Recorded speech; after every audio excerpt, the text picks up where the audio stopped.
Sabi nga po doon, sa trigger control, dapat hindi po natin ma-disturb yung sight alignment natin, si rear sight at saka si front sight. Ibig sabihin, pag in-squeeze natin si... Patong ko sir. Sige sir, patong mo sir. Kailangan ng assistant.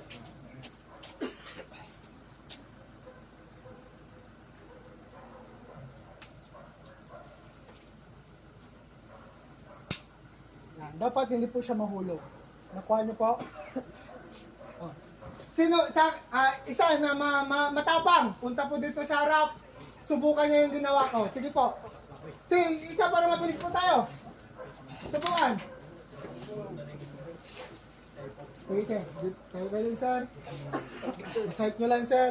Sight nyo sir. Sige, sight nyo sir. Sige, yung naka-align na silip sir, kung pantay na yung front sight at saka yung rear sight. O then, kalabit sir. Op, sige lang, sige lang. I-trigger fingerin niya na sir. Yan. Dahan-dahan kalabit. Oh, no. Normal lang yun, normal lang. Ha? Normal lang.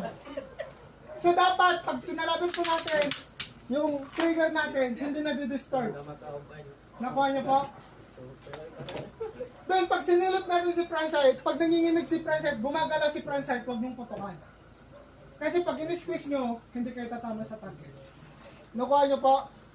So, yung driver na yun, hindi yun basta-basta. Kung gusto mo maging sharpshooter o maging expert, ganun lang ang dry fire mo. Wala kang, pagdating mo sa live firing, wala kang sinasayang na bala. Nakuha nyo po? Sino pang matapang? Isa pa. Masubukan lang yung sinasabi kong, ikaw sir. Sige sir, ikaw. Sige sir, hawak. I-align nyo lang yung, i-align nyo sir, align nyo na sir. Yan, align yung rear sight tsaka si front sight. Sige. Then trigger control. Yun, dinig lang. Ay, biglayin sir. Dahan-dahan lang. Kasi nga, pag dinig lang masakit, di ba? Okay, go. Okay. Una, stance, grip, sight alignment, sight picture, breathing control, trigger control. Ang susunod doon is follow through. Ano